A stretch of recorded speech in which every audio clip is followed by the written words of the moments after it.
الحمد لله نحمده ونستعينه ونستغفره ونؤمن به ونتوكل عليه ونعوذ بالله من شرور أنفسنا ومن سيئات أعمالنا من يهده الله فلا مضل له ومن يضلله فلا هادي له ونشهد أن لا إله إلا الله وحده لا شريك له ونشهد أن سيدنا وسندنا ونبينا وشفيعنا وقائدنا ومرشدنا وملجانا ومولانا محمدا عبده ورسوله صلى الله تعالى عليه وعلى آله وأصحابه وأزواجه وذرياته وأهل بيته أجمعين أما بعد فأعوذ بالله من الشيطان الرجيم بسم الله الرحمن الرحيم إن الذين يبايعونك إنما يبايعون الله يد الله فوق أيديهم وقال الله تبارك وتعالى لقد رضي الله عن المؤمنين إذ يبايعونك تحت الشجرة فعلم ما في قلوبهم فأنزل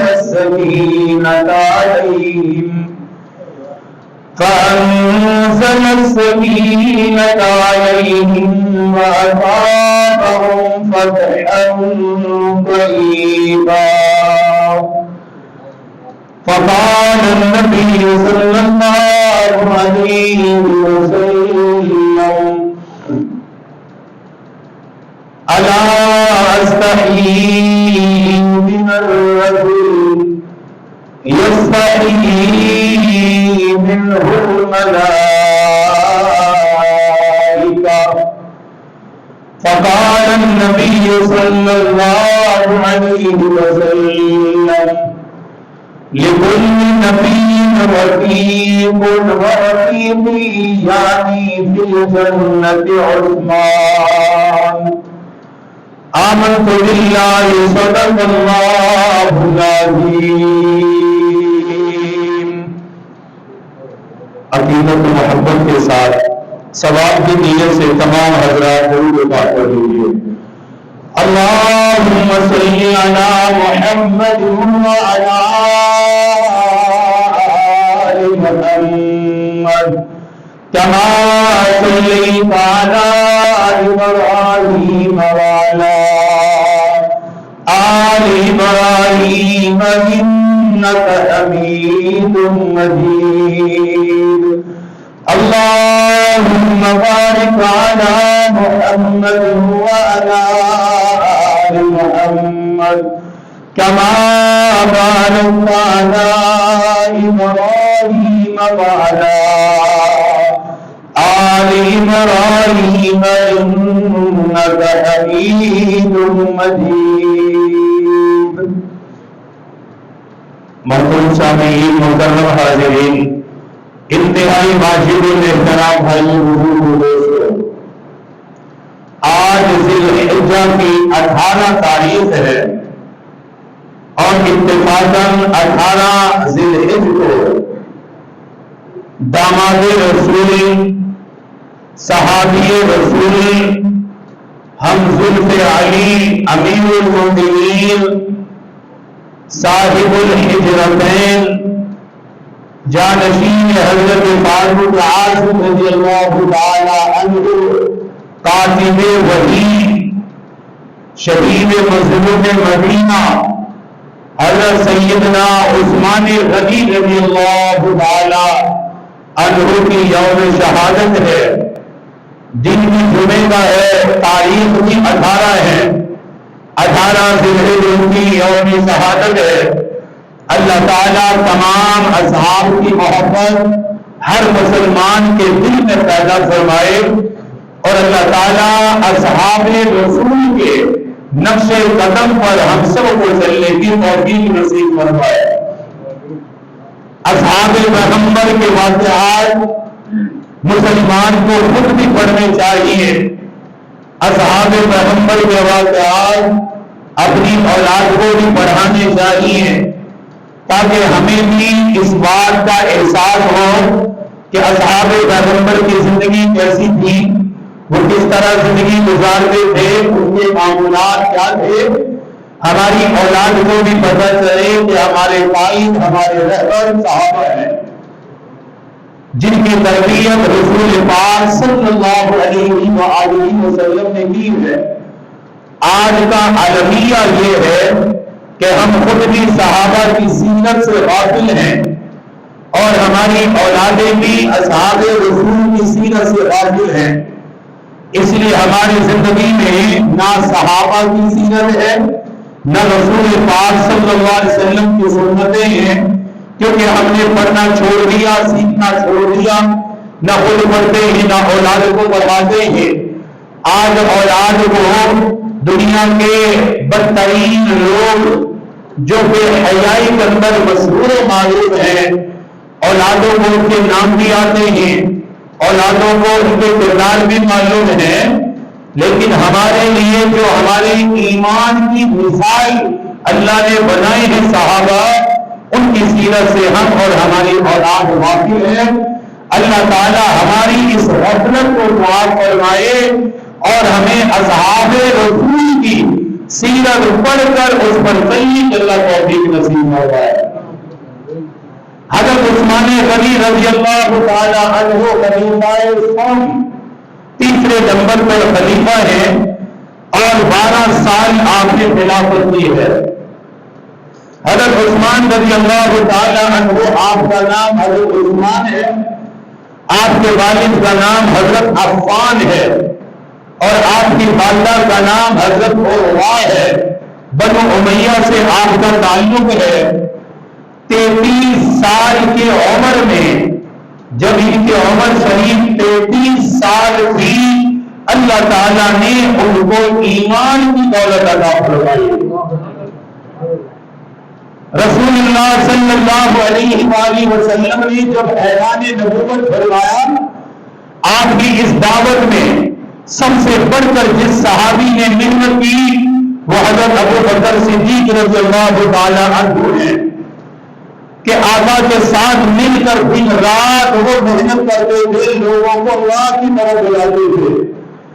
حضرت ابو بکر صدیق رضی اللہ تعالی عنہ وہ شخصیت تھی کہ مکے کا ہر آدمی ان کو پسند کرتا تھا، ان کے پاس بیٹھتا تھا، کیونکہ ان کا اخلاق بہت اعلیٰ، کردار بہت اعلیٰ تھا اور انتہائی نرم طبیعت کے تھے۔ پھر رسول اللہ صلی اللہ علیہ وسلم کی صحبت بچپن سے اختیار کی تھی، اس لیے آپ کی صحبت کا یہ اثر تھا کہ حضرت ابو بکر صدیق رضی اللہ تعالی عنہ جن کو بھی ایمان کی دعوت دیتے اللہ اسے ایمان کی توفیق عطا کر دیتا۔ حضرت عثمان رضی اللہ تعالیٰ عنہ کے بعد خود حضرت ابو بکر گئے، فرمایا کہ عثمان میرا تیرے ساتھ ایک بہت پرانا تعلق ہے، تجارت کے لحاظ سے بھی ہے، دوستی کے لحاظ سے بھی ہے، اور قرابت داری بھی ہے، اور ہم ایک ہی شہر کے ہیں، ایک دوسرے کے مزاج سے واقف بھی ہے، اور ایک دوسرے کا ہمیشہ بھلا کرتے ہیں، ایک دوسرے کا ہمیشہ اچھا سوچتے ہیں۔ فرمانے لگے عثمان میں تیرا اچھا سوچ رہا ہوں۔ حضرت عثمان عرض کرنے لگے بتائیے کیا ہے؟ فرمانے لگے میرا دل چاہتا ہے کہ تم اپنا ہاتھ میرے آقا کے ہاتھ میں دے دے، تاکہ جیسے ہم دنیا میں اکٹھے ہی اللہ جنت میں بھی اکٹھا فرما دے۔ دنیا میں ہم جیسے ایک دوسرے کے ساتھ ہیں، جنت میں بھی ساتھ رہے ہیں۔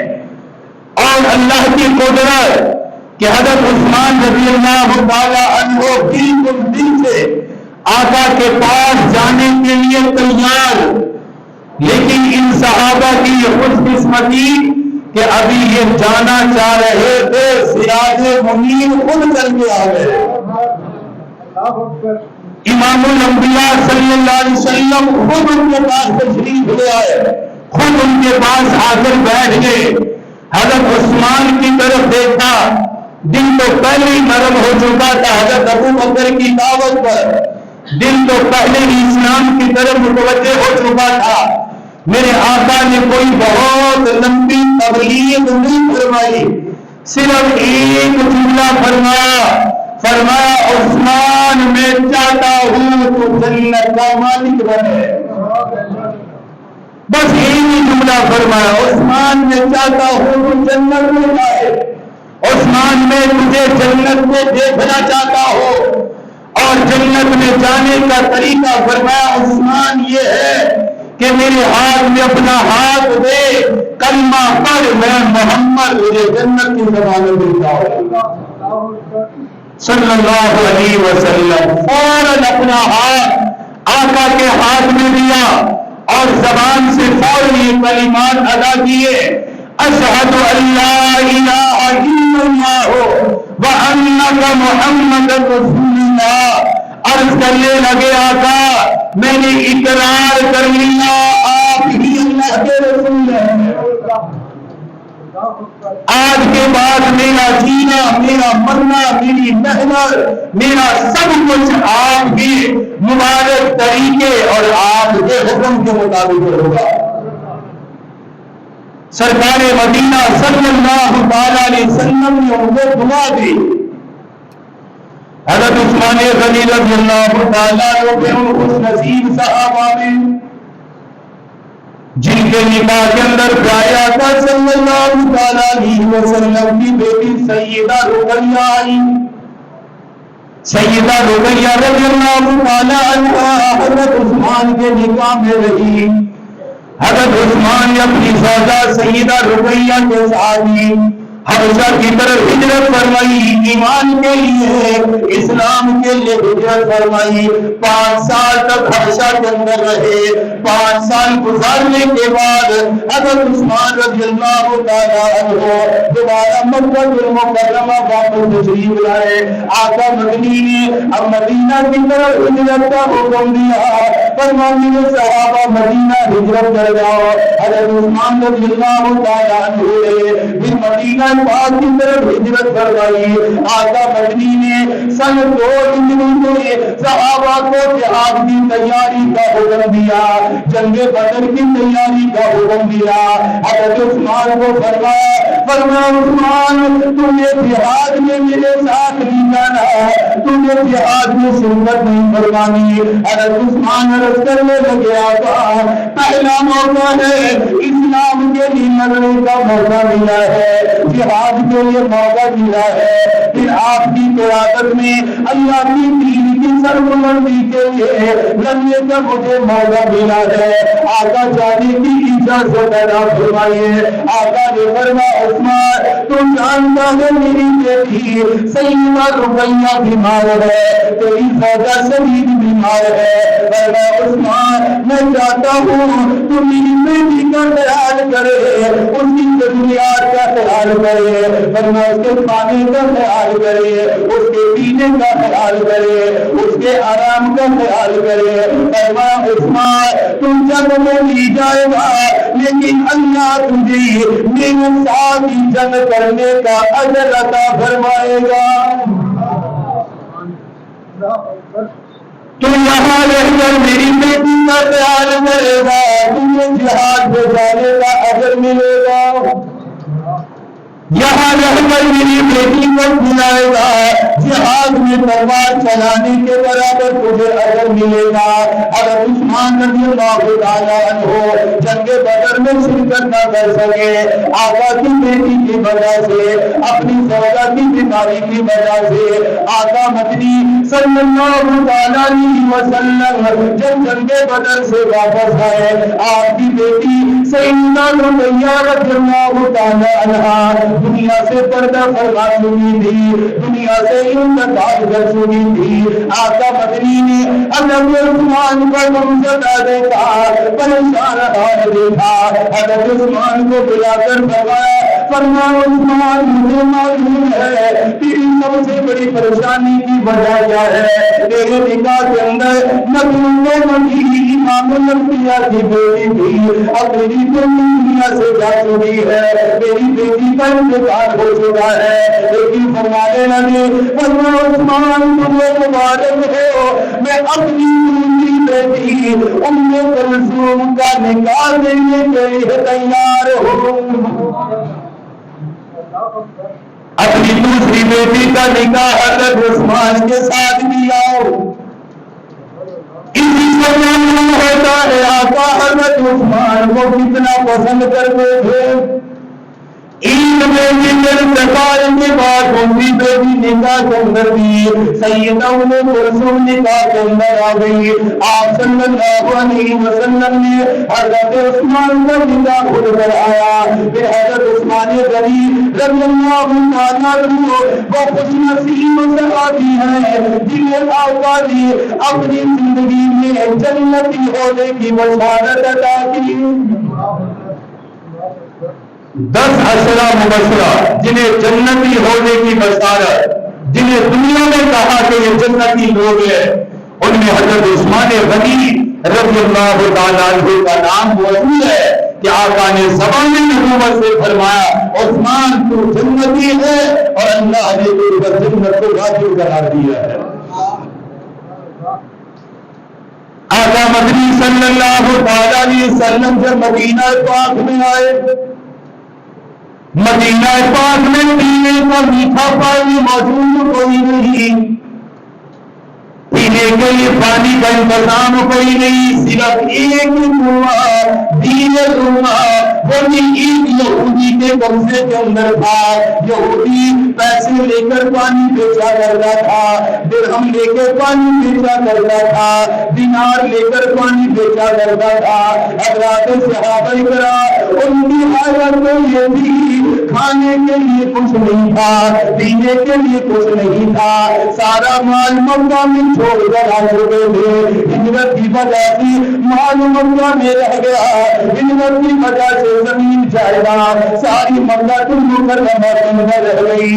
تجارت کوئی نہیں، زریعہ مال کوئی نہیں، مال کوئی نہیں، دولت کوئی نہیں، کھانے پینے کا سامان بھی کوئی نہیں، پانی خریدنے کے پیسے کہاں سے آئیں گے؟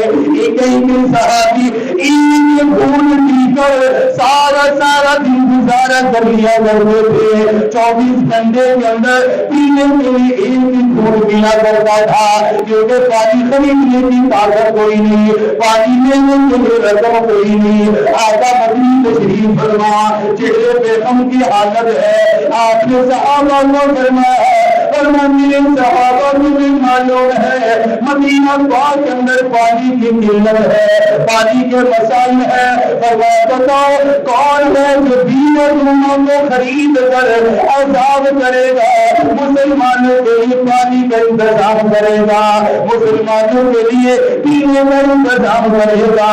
اللہ محمد انہیں جنت کی بشارت دیتا ہو، اللہ اسے جنت عطا کرے گا۔ لوگ پانی پیئیں گے پینے کے بعد ان کو دعائیں ملیں گی، فرمایا مسلمانوں کی دعائیں بھی ملیں گی، مجھ نبی کی دعا بھی اس کو ملے گی۔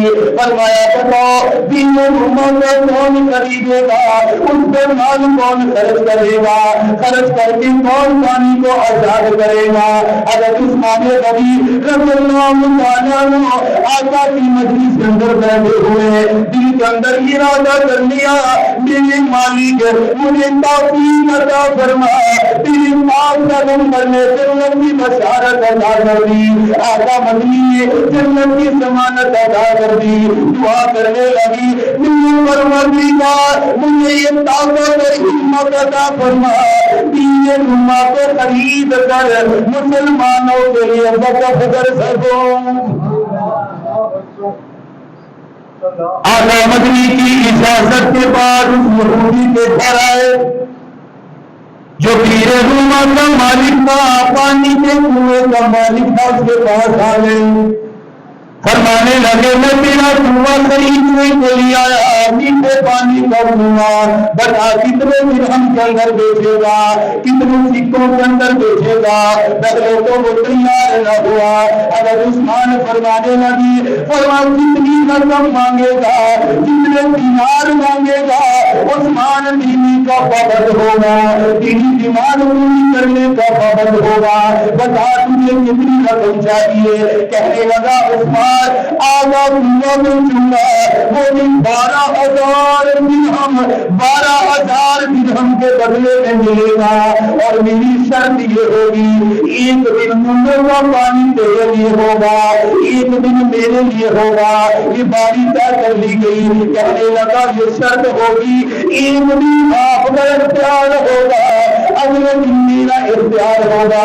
اگر عثمان فرمانے لگے فرمایا مجھے منظور ہے، پھر ہم لیے ایک بہت بڑی تھیلی کے اندر 12,000 درہم جمع کیے، بہت بڑی رقم ہے۔ 12,000 درہم جمع کرنے کے بعد یہودی کے پاس آئے، فرمانے لگے یہ 12,000 درہم ہے جو معاہدے کے مطابق طے پائے ہیں۔ فرمانے لگی ایک دن میری باری ہے، ایک دن میرا اختیار رہے گا، دوسرے دن تیرا اختیار رہے گا، وعدہ طے کر لیا۔ اگر عثمان آقا کی خدمت میں آئے، عرض کرنے لگے آقا آپ نے حکم دیا، آپ کے غلام نے دین روما کی قیمت ادا کر کے خرید لیا۔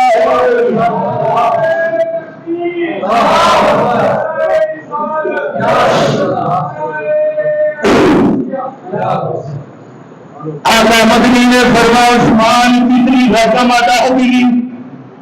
فرمانے لگے آقا 12,000 درہم میں نے ادا کر دیے، لیکن ایک دن میرا ہوگا، ایک دن یہودی کا ہوگا۔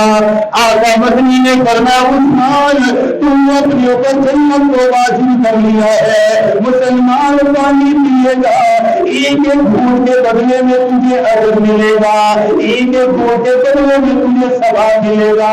فرمایا عثمان اس پانی کو مسلمانوں کے لیے بھی وقف کر دو، یہودیوں کے لیے بھی وقف کر دو، عیسائیوں کے لیے بھی وقف کر دو۔ حضرت عثمان نے پورا مدینہ پاک میں اعلان کر دیا، فرمایا اے مدینے والوں جس دن عثمان کی باری ہوگی ہر ایک کو پانی بھرنے کی اجازت ہوگی، پانی لے جانے کی اجازت ہوگی، پانی کے مسیلے بھرنے کی اجازت ہوگی، ایک درہم بھی نہیں لیا جائے گا، کوئی رقم نہیں لی جائے گی، کوئی قیمت نہیں لی جائے گی۔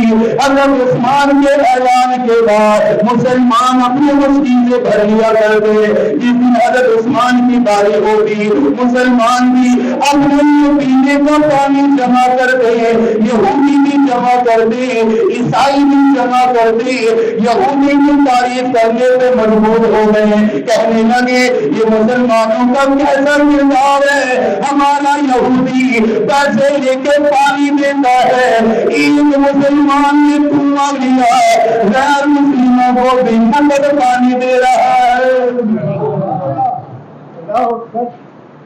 سب کے لیے پانی، جس دن پانی جو چاہے، آج تو پورے روما موجود ہے، جنہوں نے عمرہ کیا ہے حج کیا ہے دیکھا ہوگا اللہ تعالیٰ ہمیں مدینہ پاک کی وہ برکت والی جگہ زندگی میں بار بار دکھائے.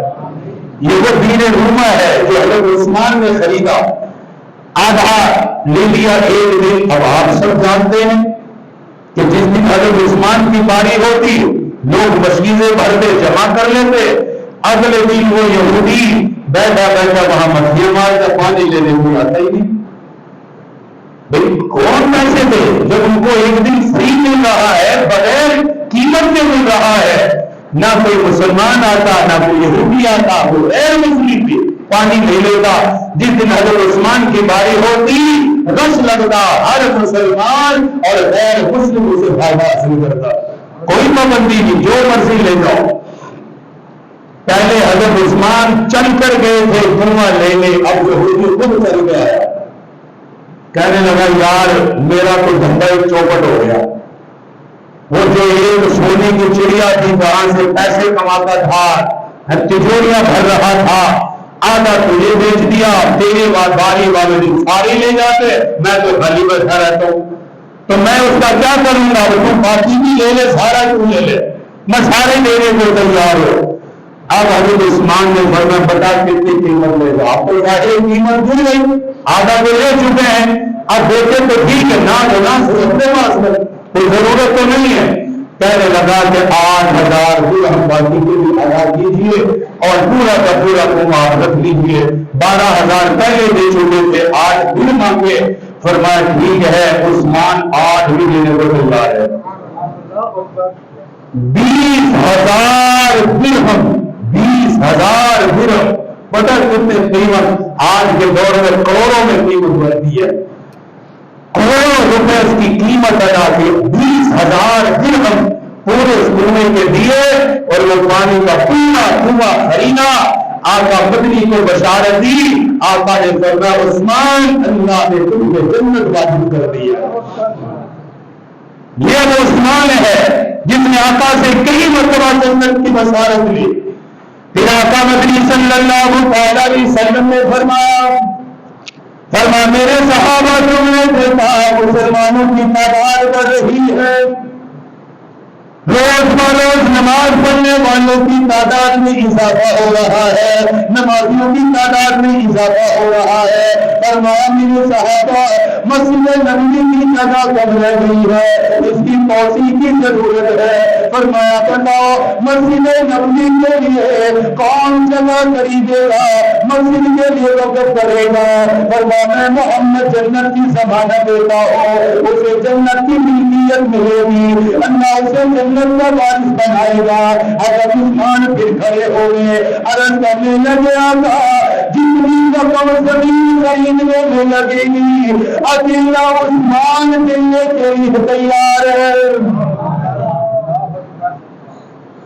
جتنی نماز کے لیے زمین کی ضرورت ہوگی, مسجد کی توسیع کرنے کی ضرورت ہوگی, مسجد کو وسیع کرنے کی ضرورت ہوگی. فرمایا آقا درہم کے اندر خریدیے اور عثمان ادا کرنے کے لیے تیار ہے, عثمان قیمت دینے کے لیے تیار ہے. اور عثمان غنی رضی اللہ تعالیٰ عنہ مسجد نبوی کے لیے جگہ خریدی, مسجد کی توسیع کر دی گئی, مسجد کو وسیع کر دیا گیا. آقا مدنی نے پھر فرمایا عثمان تم نے جنت کو اپنے اوپر واجب قرار دے دیا, اللہ نے تم نے جنت کو واجب کر دیا ہے. اگر عثمان غنی رضی اللہ تعالیٰ عنہ وہ صحابی جنہوں نے کئی مرتبہ آقا کی زبان سے جنت کی بشارت پائی ہے, ایک مرتبہ نہیں کئی مرتبہ آقا نے جنت کی بشارت عطا فرمائی. پھر جیش العسرہ سن 9 ہجری میں, مسجد کے ساتھ آپ تعاون کریں, میری طرف توجہ رکھیں. جیش العسرہ سن 9 ہجری میں کیسر روم نے ایک بہت بڑی فوج اکٹھی کی اور وہ عرب پہ حملہ کرنا چاہتا تھا. چونکہ آج میں مکہ بھی فتح ہو گیا تھا, مدینہ مکہ سارا سب اسلام, مکہ فتح ہو گیا 8 ہجری میں. اب 9 میں کیسر روم نے پورے عرب پہ حملہ کرنا چاہا تاکہ مسلمانوں کو ختم کیا جا سکے. سرکار مدینہ صلی اللہ علیہ وسلم کو اس کی خبر ملی اور آپ اس بات کا اندازہ نہیں لگا سکتے. جیش العسرہ اس غزوے کو اس لیے کہا جاتا ہے کہ یہ انتہائی مشکل حالات میں غزوہ ہوا کہ مسلمان ایک تو قحط تھا, پھر سال کا آخر فصل پک چکی تھی, کھجوروں کے باغات پک چکے تھے جس کا انتظار تھا. ادھر سے آقا مدنی صلی اللہ علیہ وسلم نے جہاد کا حکم دے دیا. فرمایا قیصر روم سارے مسلمانوں پہ حملہ چاہتا ہے, اب سب تیاری کرو اور ہم لوگ خود آگے بڑھ کر ان کو حملہ کریں گے. تقریباً سب سے بڑی فوج اس جنگ میں گئی ہے. 40,000 صحابہ نے شرکت فرمائی, 40,000 صحابہ کرام. اور آقا مدنی نے اس میں حکم دیا کہ تعاون کرو, جہاد کی تیاری, گھوڑے, اونٹ, تلواریں, زنے, کھانے کا سامان سارا کچھ چاہیے. فرمایا تعاون کرو, بڑھ چڑھ کر دو. اب صحابہ کرام سنور جی میں حالات کچھ پریشان کن تھے کیونکہ قحط تھا اور اتنی گزارت نہیں ہو پا رہی تھی. اس لیے صحابہ کی جو استطاعت تھی آقا کی خدمت میں لا کر رکھ دی. یہ وہی جیش العسرہ ہے جس نے حضرت ابو بکر صدیق نے اپنے گھر کی سوئی تک لا کر آقا کے خدمت میں رکھی تھی. ایک سوئی بھی گھر نہیں رکھی, اس کو اٹھا کر آقا کی خدمت میں لا کے رکھ دیا. آقا یہ بھی آپ کے لیے ہے جو آپ مناسب سمجھے. آقا ترغیب دے رہے صحابہ کو کہ خرچ کرو, بڑھ چڑھ کر لو. حضرت عثمان غنی رضی اللہ تعالیٰ عنہ کھڑے ہو گئے, عرض کرنے لگے آقا 10,000 صحابہ کی جہاد کا 1,000 نہیں, 2,000 نہیں, 3,000 نہیں. فرمانے لگے آقا 10,000 صحابہ کی جنگ کا مکمل انتظام عثمان اکیلا کرے گا. 10,000 صحابہ کا کھانا بھی میرے ذمے, ان کا پینا بھی میرے ذمے, ان کی سواریاں بھی میرے ذمے, ان کی تلواریں بھی میرے ذمے, ان کے نیزے بھی میرے ذمے ہوں گے. ان کے مکمل اخراجات آقا میں ادا کروں گا. آقا مدنی نے دعائیں دی. اگر عثمان غنی رضی اللہ تعالیٰ عنہ بیٹھ گئے, آقا نے پھر ترغیب ارشاد فرمائی, صحابہ کو مزید ابھارا. اللہ کے لیے تعاون کرو, دین کے لیے بڑھ چڑھ کر تعاون کرو, جنت میں اس کا بدلہ ملے گا. اگر عثمان پھر کھڑے ہو گئے, عرض کرنے لگے آقا میری طرف سے 100 اور سامان کے قبول فرما لیجیے, 100 اونٹ الگ سے کرنا. آقا مدنی نے دعائیں عطا فرمائی. اگر عثمان پھر بیٹھ گئے, آقا نے مزید ترغیب دی.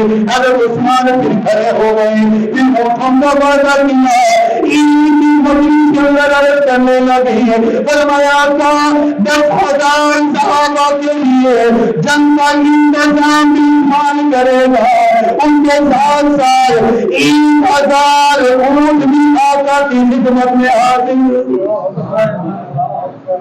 1,000 اونٹ بھی ہمارے ساتھ سامان بھی آقا آپ کے لیے ہے.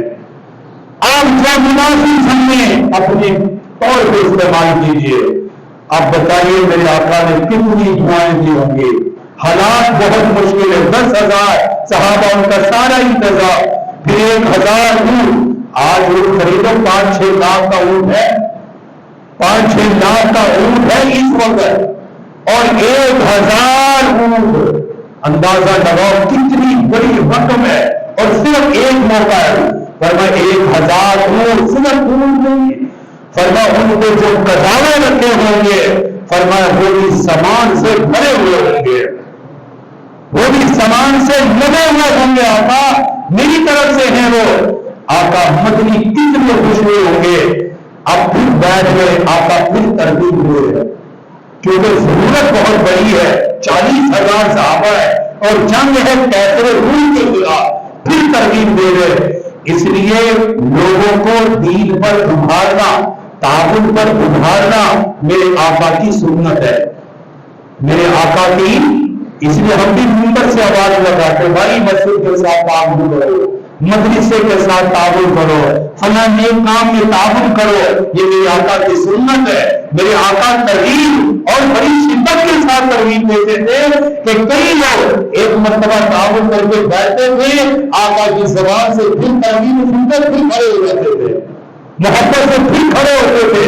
اور یہ بھی یاد رکھو بعض مرتبہ کھڑے ہو کر اعلان کرنا یہ بھی باعث برکت ہوتا ہے، اس میں کوئی دکھلاوا نہیں ہوتا، باقی لوگوں کے لیے ترغیب ہوتی ہے کہ بڑھ چڑھ کر لوگ اس میں تعاون کرے۔ حضرت عثمان کھڑے ہو رہے بار بار آقا یہ آقا یہ آقا، پھر ترغیب دے رہے، پھر کھڑے ہوئے اپنے گھر میں 1000 دینار الگ سے لائے، 1000 دینار بڑی ساری تھیلی، اور آقا یوں بیٹھے ہوئے منبر میں، آپ کی جھولی مبارک میں 1000 درہم لا کے ڈال دیے۔ اس وقت صحابہ کہتے ہیں سب سے زیادہ مالدار پورے مدینے میں حضرت عثمان تھا۔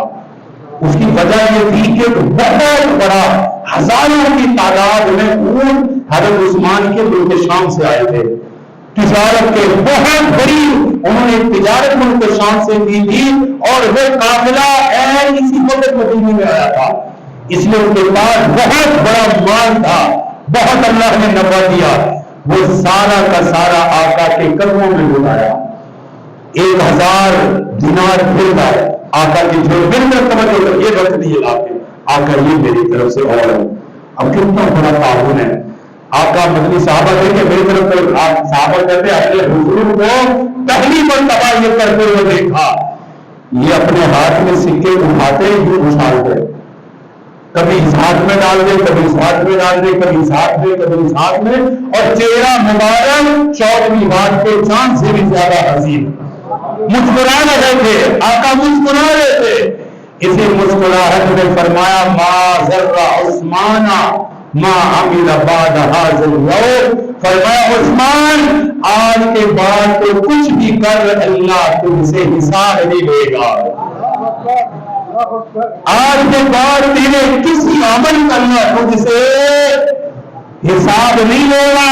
پھر اگلی بات فرمائی میرے رب عثمان نے تیرے پیغمبر کو راضی کر دیا، اپنے پیغمبر کی طرف سے اپنے پیغمبر کے عثمان کو راضی فرما، دعائیں عطا فرمائی۔ اتنا بڑا مالی تعاون حضرت عثمان رضی اللہ عنہ نے کیا۔ آج 18 سے لے جائے، آج کیا تاریخ ہے؟ 18 تاریخ ہے، اور یہی 18 تاریخ حضرت عثمان کی یوم شہادت ہے۔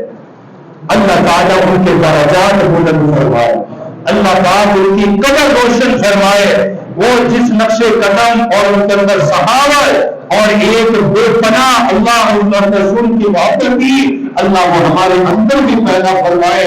اس طرح پڑھ چڑھ کر اللہ ہمیں بھی نیکی کے کاموں میں خرچ کرنے کی توفیق عطا فرمائے۔ اللہ تعالیٰ تمام صحابہ کی محبت ہمارے دلوں میں